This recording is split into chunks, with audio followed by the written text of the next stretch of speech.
Ainda sem pegar os efeitos do debate da Band, uma nova pesquisa BTG Nexus mostra Lula e Flávio Bolsonaro empatados tecnicamente no primeiro e no segundo turnos da disputa à presidência da República.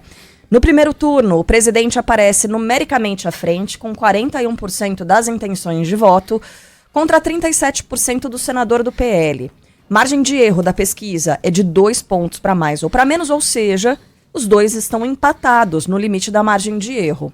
Na semana passada, Lula tinha os mesmos 41%, mas Flávio oscilou 1 ponto para cima.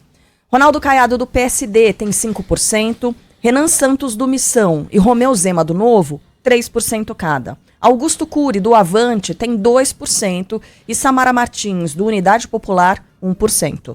Os demais candidatos não pontuaram, são eles: Rui Costa Pimenta, do PCO, Hertz Dias, do PSTU, Edmilson Costa, do PCB, Wilson Grassi Júnior, do Democrata, e Clariana Barão, da Democracia Cristã, ou do Democracia Cristã. Brancos e nulos somam 5%, 3% não sabem ou não responderam. Aí no segundo turno, a diferença entre Lula e Flávio Bolsonaro caiu 2 pontos. O presidente aparece com 46% e o senador com 45%.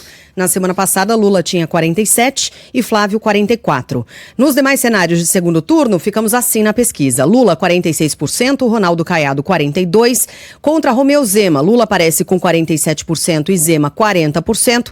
E contra Renan Santos, Lula 47%, Renan Santos 35%. BTG Pactual ouviu 2.006 eleitores entre os dias 21 e 23 de agosto, nível de confiança de 95%. Pesquisa registrada no TSE sob o número BR 09028/2026. Veja que aquele movimento lento, tudo acontece lentamente, né, nessa eleição. Se a gente vai ver o histórico de pesquisas, são quase paralelas, né? O Renan Santos, o Zema e o Caiado sempre ali oscilando de 3 a 5, às vezes alguém bate em 6, mas na pesquisa seguinte já aparece com 4. São quase paralelas que se encontram no infinito, algo muito incomum para uma eleição presidencial, mesmo a eleição de 4 anos atrás, entre Lula e Bolsonaro, em que se falava já de polarização. Lula chegou a ter 20 pontos de vantagem nas pesquisas em relação a Bolsonaro e no momento em que os votos foram contados no segundo turno, os dois estavam praticamente empatados. Lula ganhou por 1,5 ponto de distância, então houve mudanças significativas. Nessa corrida não há. Flávio passou pela turbulência do caso Vorcaro, perdeu alguns pontos, mas a boca do jacaré foi abrindo, né? A diferença entre ele e Lula foi aumentando aos poucos.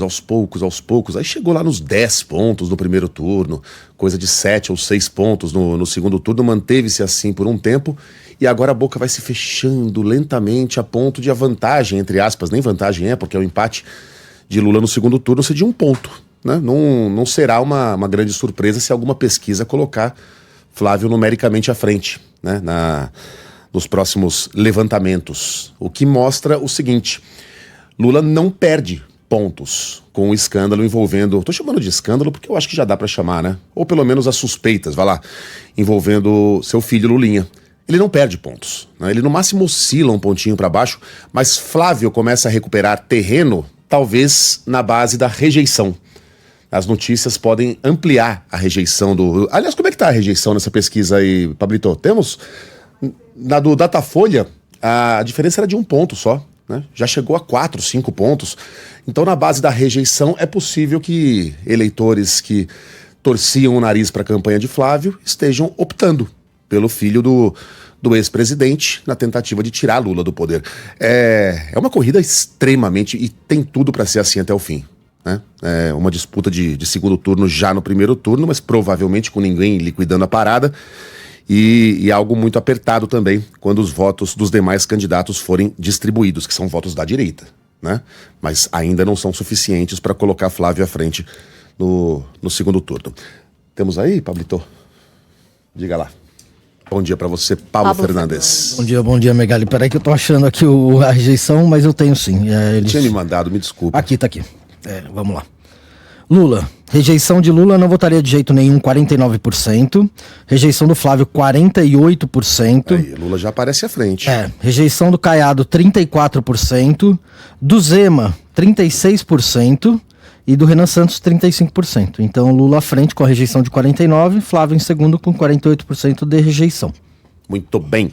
E tudo isso, todos esses números nos levam ao próximo assunto, que é o debate de ontem à noite. Posso só acrescentar os temas, Claro, os claro. principais problemas apontados aqui na pesquisa pelas pessoas que foram ouvidas? Saúde pública lidera.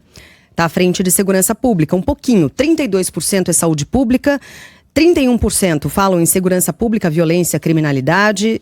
Terceiro problema mais apontado, educação, 21%. Depois, corrupção, com 18%. Aí vai dividindo todo o restante, custo de vida, desemprego e tal, com números percentuais bem inferiores. Mas é isso, saúde pública, segurança pública, educação e corrupção. Veja que corrupção já foi, coisa de meses atrás, o principal tema Isso. da campanha eleitoral. Isso que eu achei Agora está na importante quarta pontuar. colocação. Exato. Né? Ou seja, há uma suspeita de corrupção dos dois lados. Por enquanto são suspeitas, né? Não há provas nem contra Flávio e nem contra o filho de Lula, mas há suspeitas. E no momento em que há suspeitas, mas o outro candidato não é uma alternativa ao eleitor, o tema, como está pulverizado entre os principais candidatos, deixa de ter importância. Né? O eleitor tapa o nariz e vota no candidato mesmo com essas suspeitas, como se a corrupção fosse uma peça de fábrica, né? Fosse um default da política. Bom, o meu tem, mas o outro também. Então, as minhas prioridades agora são outras. Vamos com o debate, Carla? Bora, no debate da Band, 3 dos 6 candidatos compareceram, Ronaldo Caiado, Renan Santos e Augusto Cury, os demais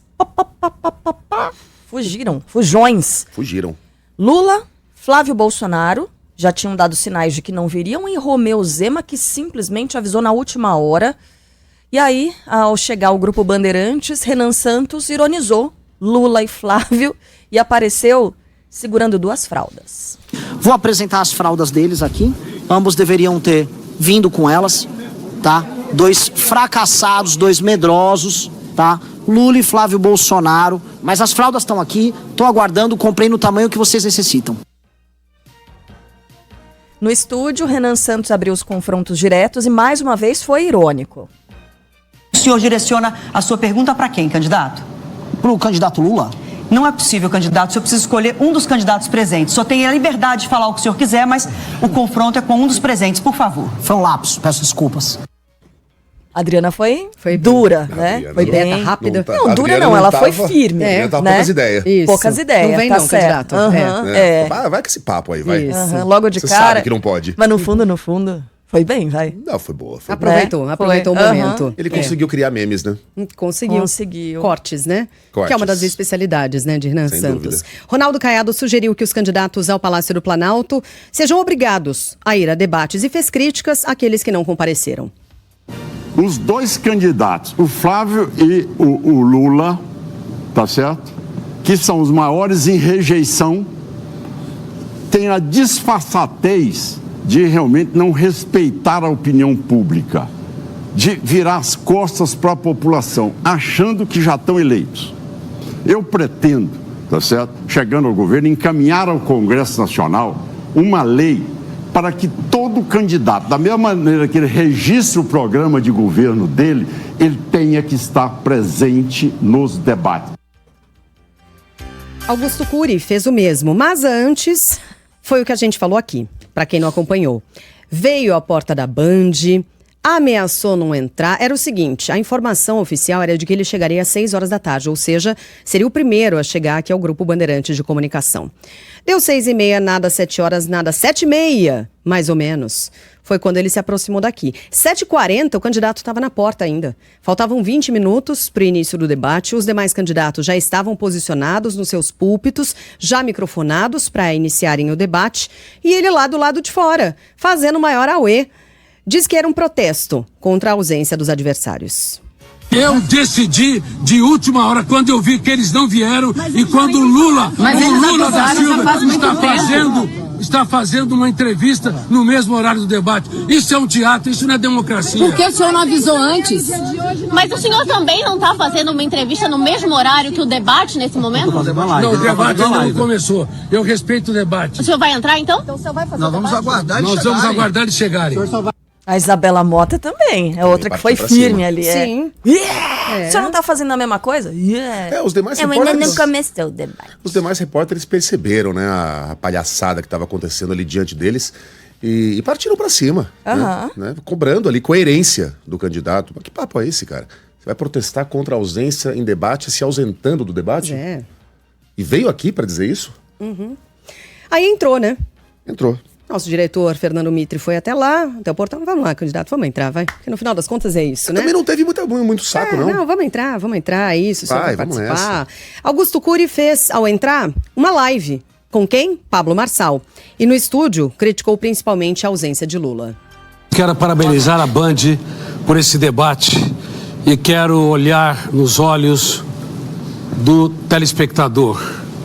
Lula da Silva, você tinha que estar aqui para responder o caos que está a educação. Romeu Zema, que estava confirmado, avisou que não viria ao debate por volta de meio-dia. E Zema foi aquele que ressaltou na sexta e no sábado a importância de comparecer aos encontros. Espero que eles mudem de ideia. O debate só enobrece a democracia. Os debates, as sabatinas são muito produtivos porque mostram para o eleitor ali as propostas. O eleitor passa a ter condição de conhecer melhor o candidato que está ali se apresentando e perde-se muito quando, principalmente o atual mandatário, não comparece. E as eleições servem como orientação, mas na hora que o brasileiro for realmente decidir, a hora que ele for abrir o cardápio, ele vai ver que tem ali um candidato diferente. E aí, na nota divulgada horas antes do encontro, Zema justificou apenas assim. A assessoria do candidato Romeu Zema contextualiza que a mudança de data do debate promovido pela Rede Bandeirantes havia sido considerada sob a premissa e a expectativa de que o candidato Lula fosse participar, garantindo a pluralidade do encontro. Diante da ausência de Lula e de outros concorrentes, a alteração de data perdeu o seu propósito inicial. Gente, que a gente acompanhou, né, um compilado de falas dele, como disse o Migali, na sexta e no sábado, valorizando a importância de um debate para a democracia. O que Romeu Zema fez foi maltratar a democracia. Ele mudou de ideia tão rápido assim a respeito da importância de um debate para o eleitor? Exato. Que rápido, né? Exato. Dá para confiar em alguém que muda tão rápido de ideia assim, que defendia a democracia, falava como um debate importante para a democracia e horas depois disse não vou, e tem exatamente o mesmo comportamento daqueles que ele critica? E quer saber, houve momentos ali mais turbulentos no debate, mas ele foi propositivo no final das contas. Foi. Claro, os candidatos, eu vou falar de um por um, eu só quero acabar aqui o giro, mas eu quero falar do pacote todo, na sequência. Mas o debate teve momentos propositivos. Os candidatos, claro, gastaram muito tempo criticando aqueles que não foram, e tem de fazê-lo mesmo, mas propostas foram apresentadas. Algumas esdrúxulas, também vou comentar, mas foram apresentadas. Tivemos um debate. Mas que papo é esse que o debate só serve se for como eu quero? Se tal candidato não for, eu não vou. Mas enfim, chegarei a Zema também. A gente segue com o momento porque Flávio Bolsonaro se manifestou nas redes sociais e, assim como Romeu Zema, criticou Lula. Os que vão debater hoje não são meus adversários. Eu respeito todos eles, mas eles definitivamente não são meus adversários. O meu adversário é quem está no poder e está destruindo o Brasil. Segue o momento. Porque, em entrevista à TV Record, Lula não explicou o motivo de não participar do debate. Mas criticou candidatos que querem lacrar na internet. Vamos ouvir agora a fala do presidente da República. Tem gente que acha que pode ser candidato por causa da internet. Tem gente que acha que brincar na internet ou lacrar a internet dá ele o direito de ser presidente da República. Ser presidente é diferente. Na mesma entrevista... Só para registrar, a campanha de Lula, por enquanto, foi feita somente na internet. A única exceção foi esta entrevista que Lula gravou ontem à tarde, sabendo que seria exibida no horário do debate da Band. Ou seja, ele decidiu concorrer com o debate, esvaziar ainda mais uma instituição que ele próprio defendeu no passado. Né? Com exceção dessa entrevista, ele não participou da sabatina da Globo News, ele não participou da sabatina de outras emissoras, né? Ele não tem dado entrevistas. Então o Lula vem falar de candidatos que querem lacrar na internet, mas a campanha dele é tocada 100%, até ontem, tocada 100% na internet. Mas chegaria Lula. Lula, que ontem no debate teria possibilidade, mas certamente seria muito perguntado, muito questionado a respeito das investigações envolvendo Lulinha. Nessa entrevista ele até falou sobre o assunto, mas disse que ninguém está acima da lei. Eu trato isso com muita seriedade. Primeiro porque eu não sou juiz. Segundo, eu não sou procurador, nem sou delegado. Eu sou o presidente da República. E o que eu digo para você, eu digo para o meu filho, eu digo para qualquer pessoa, todos nós somos obrigados a agirmos corretamente. Se alguém está agindo de forma equivocada, de forma errada, esse alguém vai ter que ser investigado. E eu não sou um presidente que tenta proibir investigação. Eu não ameaço mandar ministro embora. Eu não ameaço punir delegado. Investigue-se. E todo mundo tem o direito de provar se é inocente. Se isso acontecer, eles serão perdoados. Mas se alguém cometeu erro, e esse erro trouxe prejuízo aos cofres públicos, essas pessoas terão que pagar. Temos mais sobre o caso Lulinha, direto de Brasília, ao vivo com você, Afonso Marangoni. Bom dia, Marangoni. Bom dia, Sheila Megali, cara, todo mundo que nos acompanha. A Polícia Federal quer ouvir Marco Aurélio Ribeiro, ex-assessor de Lula, e também a lobista Roberta Luxinger na investigação sobre tráfico de influência dentro do governo. O caso também envolve o filho mais velho do presidente, que é o Fábio Luiz Lula da Silva, conhecido como Lulinha. As datas para os depoimentos ainda não foram agendadas. Os delegados ainda estão buscando mais detalhes sobre o caminho do dinheiro que teria sido movimentado pelo grupo. A suspeita é que Marco Aurélio, conhecido como Marcola, tenha recebido recursos, presentes, além de contas pessoais pagas por Roberta para viabilizar acesso ao governo. De acordo com a Polícia Federal, a lobista trabalhava para Antônio Carlos Camilo Antunes, o careca do INSS. Ela teria atuado na tentativa de venda de remédios de canabidiol para o Ministério da Saúde, um negócio que não foi para frente. Marcola e Roberta negam as acusações. Investigadores dizem que o filho de Lula também teria atuado como facilitador para esta lobista, com a missão de abrir as portas do governo.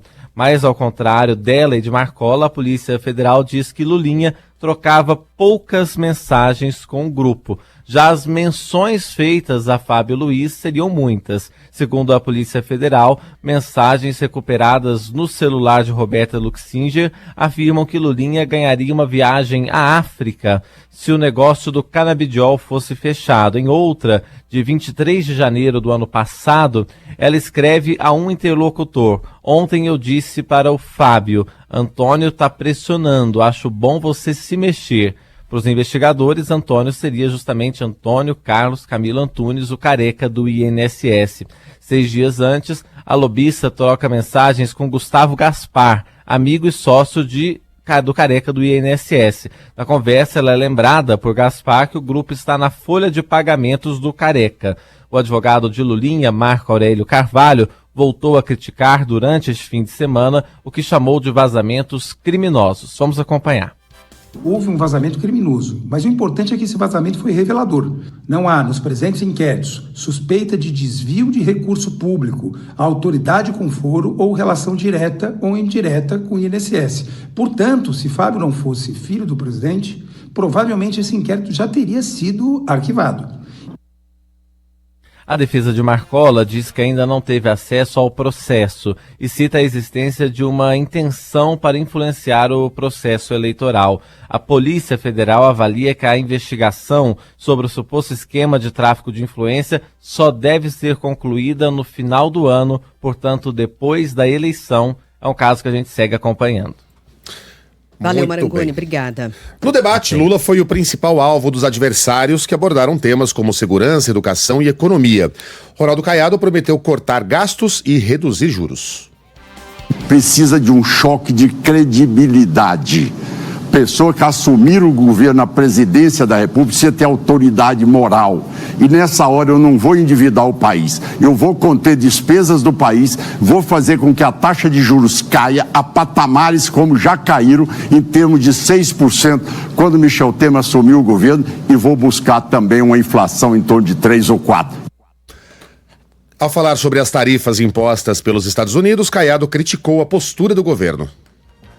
O Lula tá doido para criar esse impasse, porque ele viu o presidente do Canadá e da Austrália ganhando, então ele está provocando o Trump toda hora, tá certo? Falando da dentadura do Trump, querendo mudar a moeda, toda hora ele dá uma provocadinha, tá certo? Aí, daí a pouco, provoca também o Paraguai, aí vem o presidente da Argentina aqui fazer desaforo. Então o que você vê é que eles querem desviar o foco da eleição. E o Itamaraty no Brasil, ele ao invés de ser aquilo que a chancelaria enaltecia o Brasil nos grandes debates, ele passou a ser simplesmente porta-voz do PT. E isso é que eu vou recuperar no Brasil.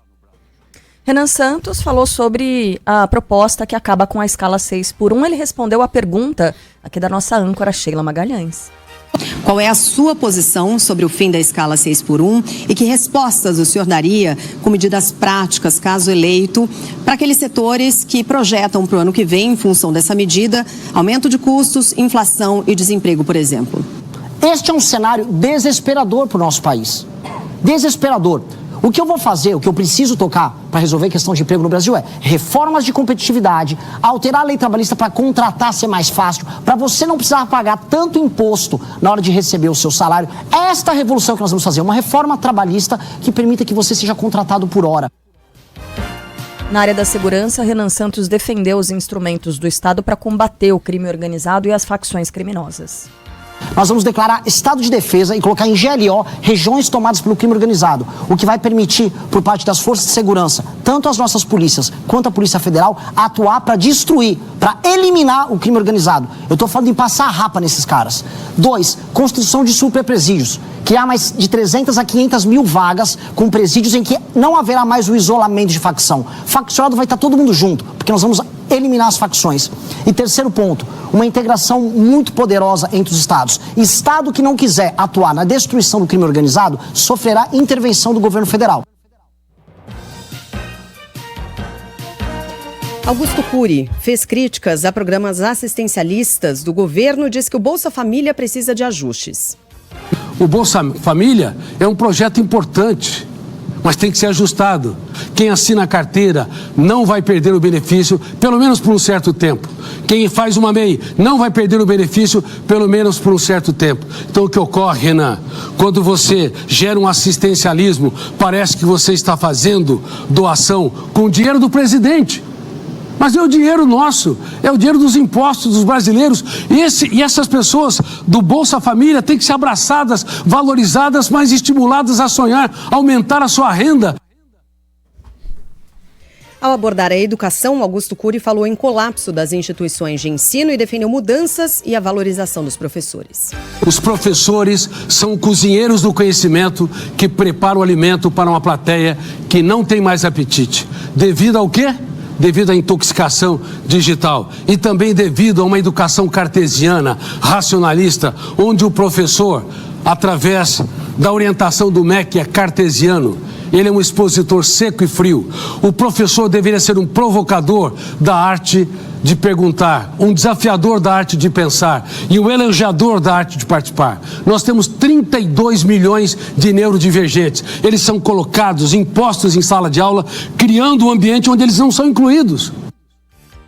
Na sequência, no Canal Livre, o diretor de jornalismo da Band, Fernando Mitre, afirmou que os candidatos que faltaram perderam uma grande oportunidade. E o grande prejudicado aí, além dos candidatos que não ganham com essa ausência, não ganham, mas o grande prejudicado é o público, é o eleitor, é o brasileiro, diante de problemas cada vez mais graves. Nunca se necessitou tanto de um debate aprofundado sobre os problemas do país como agora, nunca. E essa campanha é pequena, o tempo é curto. A cientista política Deise Chocari questionou principalmente a ausência de Romeu Zema. Não faz sentido e pelas pesquisas, como ele não tem uma rejeição muito alta, ele provavelmente seria um dos menos atacados. Então não faz sentido não aparecer no debate. Eu acredito que jogou a toalha. Não tem outra explicação. Era o momento dele se fazer conhecido nacionalmente, de ter um pouco de destaque ali, de mostrar as propostas. De novo, não tem uma rejeição tão alta assim, então não seria tão atacado. Desperdiçou. O colunista da Band News FM, Fernando Schiller, reforça que quem falta a debate não está disposto a ouvir o contraditório. E esquece que o encontro é uma plataforma que repercute em toda a sociedade. Por quê? Porque o debate é uma plataforma para as redes sociais e para a internet, para o mundo digital. Desse debate, toda semana vai ser pautada por esse debate, pelas imagens produzidas pelo debate, pelas frases, pelas expressões, pelas ideias, enfim. Então ele é uma plataforma. Agora é uma plataforma contraditória, é uma plataforma de risco. De risco, porque o candidato... Qual é a lógica de um debate? O candidato é obrigado a responder o que ele não quer responder. Ele tratar de temas que ele não quer tratar. O candidato falar o que ele não quer é do interesse do eleitor. Quem ganha é o eleitor. Isso é que nem mercado. As empresas brigam, quem ganha é o consumidor. Na política, os candidatos brigam, quem ganha é o eleitor. E o diretor-geral de jornalismo e esportes da Band, Rodolfo Schneider, citou o último debate ao governo do Rio de Janeiro para mostrar a importância dos encontros. O Datafolha de sexta-feira, que também trouxe o número de estados, no Rio de Janeiro, o Eduardo Paes continuou no patamar de 40%, 41%, e ele não foi ao debate da Band. E o Douglas Ruas, que tinha 9%, que é o presidente da Assembleia Legislativa, que era absolutamente desconhecido, e a campanha começou agora e tal, ele, de 9%, na última pesquisa agora da Datafolha, ele pulou para 19%. O púlpito do Paes, que teria, entre aspas, o que falar, etc., ficou vazio, e o Douglas Ruas teve mais tempo para falar, até no debate colocado em algumas questões ele conseguiu sair bem. Às vezes, atitudes em debate, não só pela ausência, pelo púlpito vazio, mas pelo espaço que você dá para o outro eventualmente crescer, pode ter consequências futuras em pesquisas, né?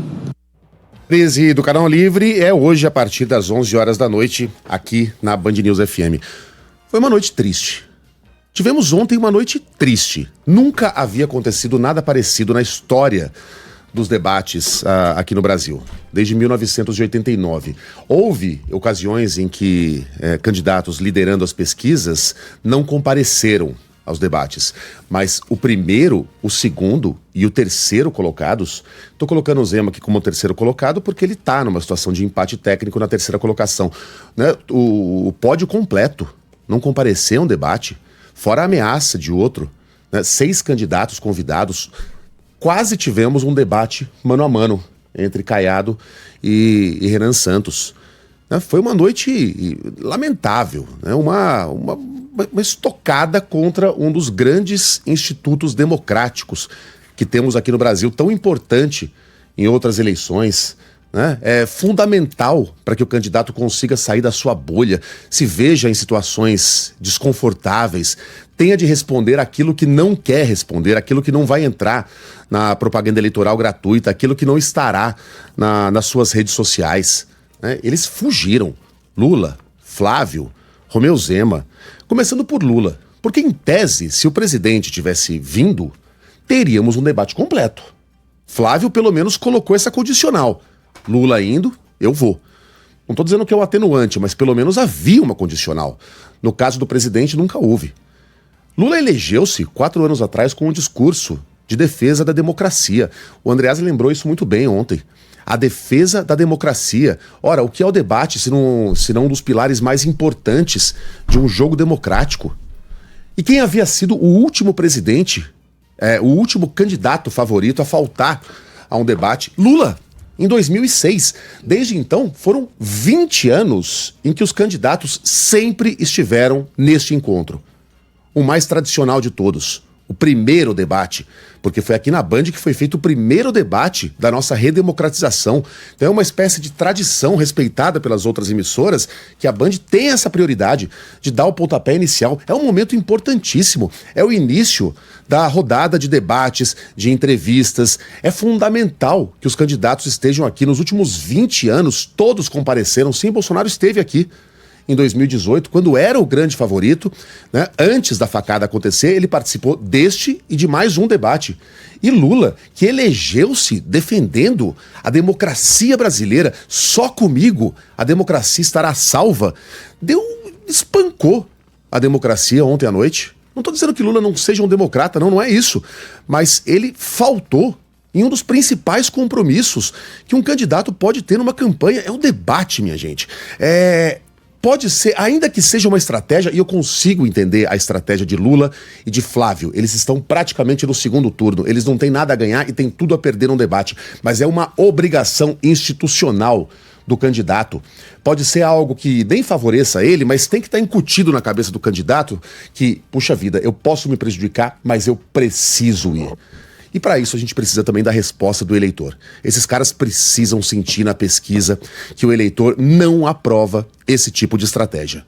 Então, Lula, o presidente que foi eleito como defensor da democracia, ontem deu um tapa de mão aberta na bochecha da democracia. Flávio Bolsonaro poderia muito bem ter ido. Por quê?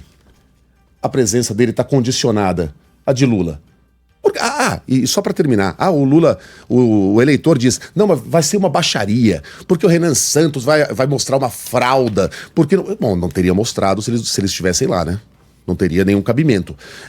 E outra, se alguém protagoniza uma baixaria, levante o nível do debate você. No debate aqui para a Prefeitura de São Paulo, Pablo Marçal causou baixaria atrás de baixaria. Isso não diminuiu Ricardo Nunes. Isso não diminuiu Guilherme Boulos. Talvez o Datena tenha saído, né, um pouco machucado, porque foi ele que deu uma cadeirada, então ele acabou caindo no jogo do Marçal. Mas os demais candidatos que estavam lá não ficaram menores devido às baixarias de Marçal. Né? Por que Lula não poderia se submeter a um teste desses, ainda que houvesse momentos de baixaria? Ora, levante o nível você. Flávio Bolsonaro, a única experiência que a gente tem de Flávio Bolsonaro em debates é um debate em que ele passou mal. Ele desmaiou ao vivo na TV. Ele fez um público que se faz da privada. Né? Ele passou por um vexame, então a gente não sabe se Flávio Bolsonaro tem a fibra, tem o estofo para olhar nos olhos de um adversário e debater em alto nível. Não sabemos e por enquanto não saberemos, porque Flávio também fugiu. Também foi um covarde. Romeu Zema, ao decidir não comparecer ao debate, justificou uma fama que eu acho injustificada, mas de não ser uma pessoa muito inteligente. Porque é a estratégia menos inteligente que eu já vi na minha vida, Carla. Se ele for permanecer na campanha, ele perdeu um palco gigantesco. Eu usei a seguinte figura de linguagem ontem. Você está indo para uma disputa de boxe. Vou lá para um campeonato de boxe. Aí fico sabendo pelo rádio que o Holyfield e o Tyson, né, não vão participar. Aí eu dou meia volta. Não, era com eles que eu queria lutar. Agora sem os dois, eu me recuso a participar. Qual é, cara? Cara, você tem 5 pontos de intenção de voto. Você poderia subir para 7, 8, se tornar eventualmente viável, convencer o seu próprio estado de que você tem condições de governar o Brasil, porque o Caiado pelo menos é líder do estado dele. Romeu Zema tem 10 pontos em Minas Gerais. Né? O Romeu Zema, mais do que ninguém, deveria estar aqui, olhando no olho do eleitor, dos adversários, fugiu. E se ele for desistir da candidatura e apoiar Flávio Bolsonaro, que seria o caminho natural de Zema, também não faz sentido fugir, porque ele poderia ser um escudo, fazer um papel ali de defesa de Flávio Bolsonaro. Não faz o menor sentido a estratégia mais burra que eu já vi, fazendo jus a essa fama de pouca inteligência, que, de novo, eu acho injusta a Romeu Zema. Augusto Cury, um papelão. Armou uma patranha lá, o Mitre teve que respirar fundo, ir até lá e falar, candidato, o senhor sabe que você vai. O senhor tá fazendo esse discurso todo, vamos. E aí foi o Augusto Cury, colocou a máscara de brasileiro indignado com tudo isso que tá aí, entrou bravinho aqui, né? Na nossa frente, passou bravinho, com a cara fechada, e foi pro debate, sabia que iria, senão não teria vindo pra cá, só pra tumultuar, conseguiu, queria lá viralizar na internet e viralizou. Bom, parabéns a Renan Santos, Renan Santos, que foi lá e protagonizou o momento mais midiático, mais memético da noite, segurando aquelas 2 fraldas, no final das contas ganhou pontos com isso, porque ele tinha os fatos a seu favor. Sim, eu também acho que aquilo não deveria fazer parte de um debate público, não acho. Acho uma coisa infantiloide.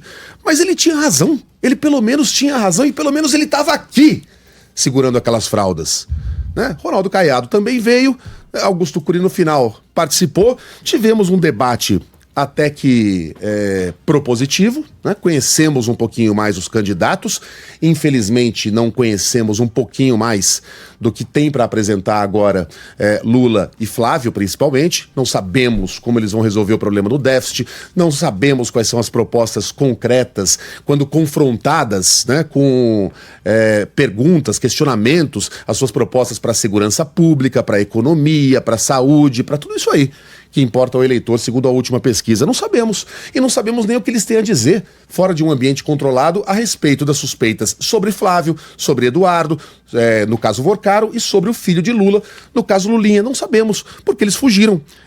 Houve momentos ali no debate que foram apenas folclóricos, né? A agressividade do Renan, completamente fora de tom, xingando inclusive as pessoas que pretendem votar no Lula, completamente fora de tom, mas pelo menos ele estava lá. E errar o tom faz parte de um encontro como esses, né? Acontece. A proposta, francamente ridícula, de Augusto Cury para tornar obrigatória a presença em debates. Aí vem o Renan Santos e fala: apoio! Sim, pô, que grandes liberais, hein? Que grandes defensores das liberdades individuais. Você tem que conduzir coercitivamente um candidato para participar de um debate. Não! Participação em debate não deveria ser obrigatória coisa nenhuma. A participação em debate tem que ser voluntária e esses caras têm de comparecer. Ontem, Lula passou vergonha, Flávio passou vergonha, Augusto Cury compareceu, mas também passou vergonha, e Romeu Zema, então, nem se fala. E todos eles diminuíram um pouquinho mais a nossa democracia. Esculhambaram um pouquinho mais a nossa política. Foi uma noite, a gente até em algum momento começou a rir, porque aquilo estava tão bizarro, com tantas reviravoltas, né? Tantos plot twists, mas era um riso de nervoso.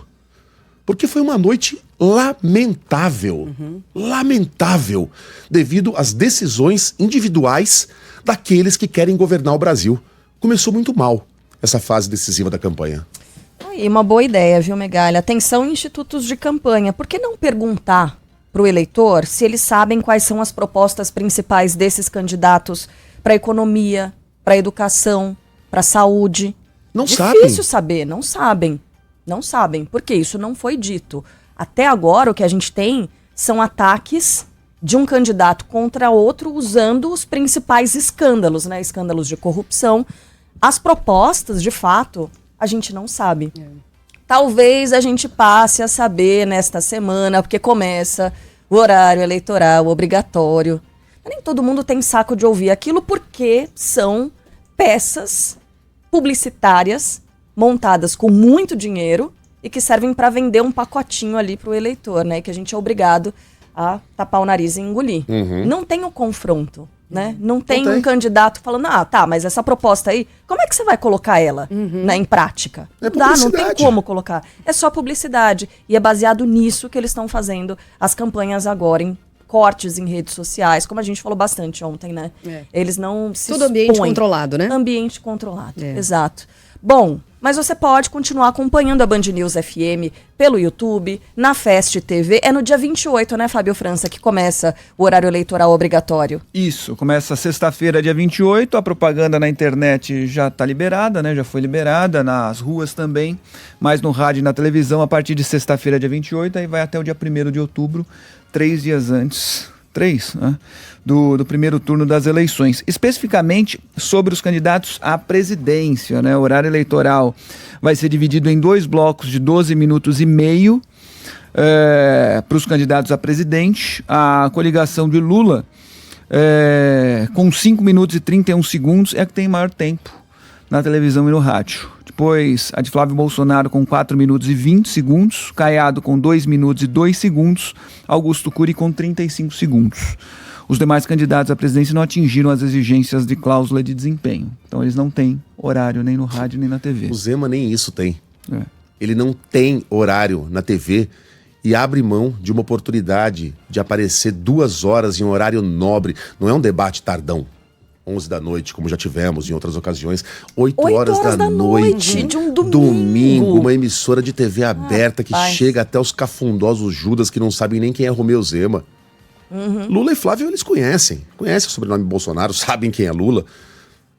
É incrível, diga lá, Fabio. Para complementar, né, no rádio, os programas obrigatórios começam às 7 da manhã e também ao meio-dia, são 2 horários, mas como disse a Carla ainda há pouquinho, a programação da Band News FM continua normalmente para quem acompanha pelo YouTube, pela Fast TV, pelo aplicativo Band Play e também pelas demais redes sociais. Valeu, Fabio. E aí, respondendo a pergunta aqui, Megali, você tá fazendo campanha pro Renan? De jeito nenhum. De jeito, mas nem perto disso. Mas de forma alguma. Mas ontem tivemos uma noite tão bizarra que eu entendo que o grande vencedor ali foi o Renan Santos. Ele criou meme, ele criou virais, ele apresentou-se, ele é muito eloquente. Isso Usou bastante o palco, né? Usou bastante o palco, sabe falar com a câmera. Então os caras fizeram uma pataquada tão lamentável que permitiram que um sujeito como o Renan Santos fosse o grande vencedor da noite. Veja só a que ponto chegamos, Carla. Bom, vamos em frente. A Justiça do Rio de Janeiro vai decidir se mantém as prisões de mais 2 envolvidos naquele espancamento brutal, morte de um homem em Copacabana.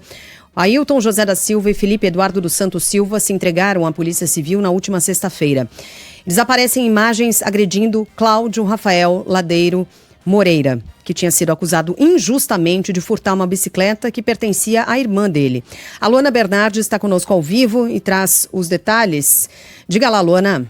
Os 4 envolvidos no espancamento e morte de um homem em Copacabana, na zona sul do Rio, seguem presos. O segurança, que usou um pedaço de madeira no crime, classificou a sequência de golpes desferidos contra a cabeça da vítima como ato insano. Depois do crime, Davi Santos Machado disse que foi para casa. Cláudio Rafael Landeiro foi atacado depois de ser acusado injustamente de ter roubado uma bicicleta. Além do segurança Davi, o também segurança Jorge Luiz Ricardo foi preso pelo crime. Ele não aparece nas imagens que mostram o espancamento, mas participou de uma primeira discussão com a vítima. Os outros 2 presos pelo caso são os entregadores Felipe Eduardo dos Santos Silva e Ailton José da Silva. Os acusados de homicídio triplamente qualificado se auto-intitulavam Tropa do iFood para justificar as agressões.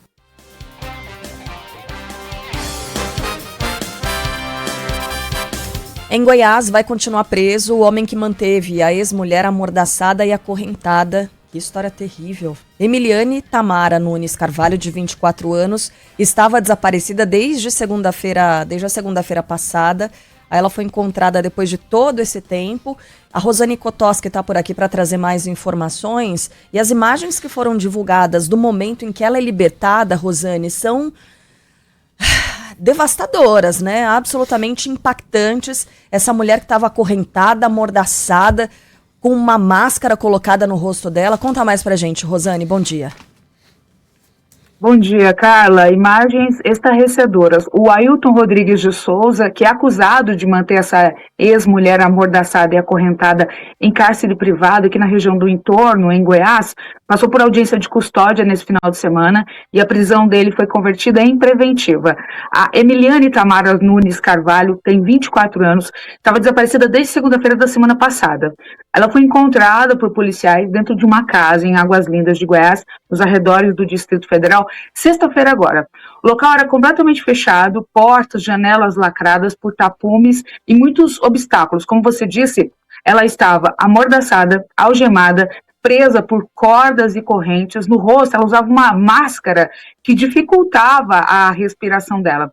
Num vídeo que foi divulgado pelas redes sociais, Emiliane Tamara disse que o ex-marido colocava panos com ácido na boca dela e isso causou queimaduras. Ela chegou a ser levada ao hospital, mas só foi liberada após atendimento.